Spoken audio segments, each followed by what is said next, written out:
Hey everyone, Tim Schofield here, and it's time for OnePlus's next flagship phone, and this is the 12. They don't name it Pro Ultra because this is the only phone they release, so it makes sense to just go by number, the OnePlus 12. Now this really does have flagship specs. It has the latest Qualcomm Snapdragon 8 Gen 3 processor, a triple camera setup that looks really promising. OnePlus has been doing a really good job with their camera system lately, and it's in partnership with Hasselblad.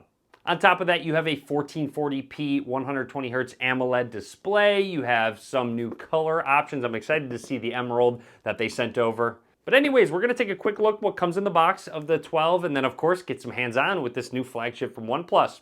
Let's get started. Here is the 12 from OnePlus in their signature red color in collaboration with Hasselblad. Opening the box on the inside of the top is a quick little thank you. Says thank you for a decade together. Oh, and that's really cool. If you can pause it if you'd like to, but there's a full list of usernames that are part of their community. So that's a really neat shout out. Drop a comment if you are on the bottom of the box here. That's really cool from OnePlus. Standard SIM ejection tool, quick start guide, safety guide, a welcome note. So hi from the founder of OnePlus. You can pause and read that if you'd like to, but also the membership card. So a Red Cable Club membership card inside the box, plus finally a USB Type-C male to USB Type-A female adapter inside. Next up is the OnePlus 12, which we'll set to the side for a second, build just a little bit of suspense, and see that we get a charging brick and cable. So a fairly large charging brick, but it does charge really quickly via USB Type-A. And if you look, it's their SuperVOOC, which I think it says 100 watts max charging speed, plus their signature red and white cable, USB Type-A to USB Type-C. And again, they did go with USB Type-A, but it's nice they did include an adapter if for whatever reason you need to use this cable and only have USB-C connections maybe in your laptop. And on to what you came to see, the 12 from OnePlus in that flowy emerald color. It looks, wow, really good. I was expecting a more glossy look, but it actually is kind of matte. You can tell with the reflection, it doesn't really shine really bright. It's kind of a nice marble green style color. It might match maybe your kitchen countertop if it happens to be marble.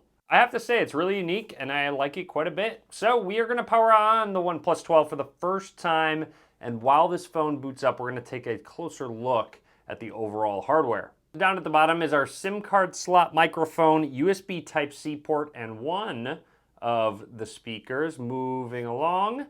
On the right side here is where the power button is below those two volume rockers. I want to point out that the camera module itself is actually somewhat minimal, especially, you know, when you put it in side by side with the OnePlus Open. It doesn't, I guess it's pretty similar overall in terms of protruding out from a specific side. Anyways, continuing on up towards the top here, we have a microphone. I believe that's an IR blaster, which you very rarely see nowadays. And then just another slot here for our speaker.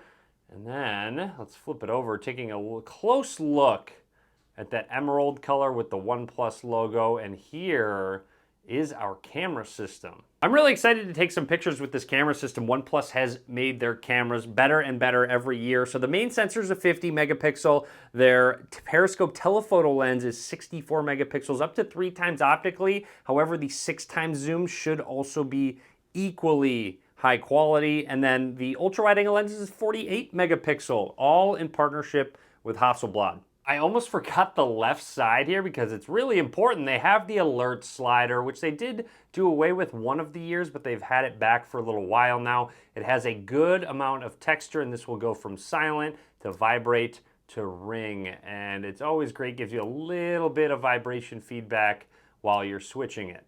Anyways, I'm going to run through the startup process and just talk about anything that's noteworthy. We have the option to set up face or fingerprint. Let's set up our in-display fingerprint scanner. Setting our thumb down, it does give a little bit of a vibration feedback. I actually do like the placement of this one. It's a little bit higher than some other companies. Some other companies put it down here, but I don't really mind it being a little bit higher. It's kind of better for the ergonomics when you're pressing on it. It leverages the phone a little bit better. When you set it down a little bit lower, it kind of releases some of your grip, so it gets a little top heavy. But anyways, that's just a really minor note. So all set up and ready to go. You can set up Face Unlock if you'd like to. This phone does have Oxygen OS, which is their skin on top of Android. And here we go, a nice emerald background for our emerald colored phone. This is the new OnePlus 12. You have a 6.82-inch LTPO AMOLED display, so it will get up to 120 hertz refresh rate, looking really smooth. But one of the biggest deals is how bright it gets. It has a 4,500 nits of peak brightness. So I will definitely have to go outside and really test out this screen. I expect it to get really bright. Also, very quickly want to point out the screen on the side does have a curve, so a little bit less real estate to hold on to than, say, one of the flat displays. I'd also like to point out this is a 1440p display, and I can already tell the refresh rate is bumped up right out of the box. Let's double check and see what the screen resolution is. So just to point out, you can have the resolution set to auto select. It's at 1080p out of the box, which will help with battery life. But if you'd like to take full advantage of that Quad HD Plus, you'll have to switch it out of the box. So just a point. And then screen refresh rate set to auto select, which I always leave it on. So it will bump up and down depending on the type of content shown. However, you can bump it down to 60 hertz or force it all the way up to 120 hertz. It's up to you.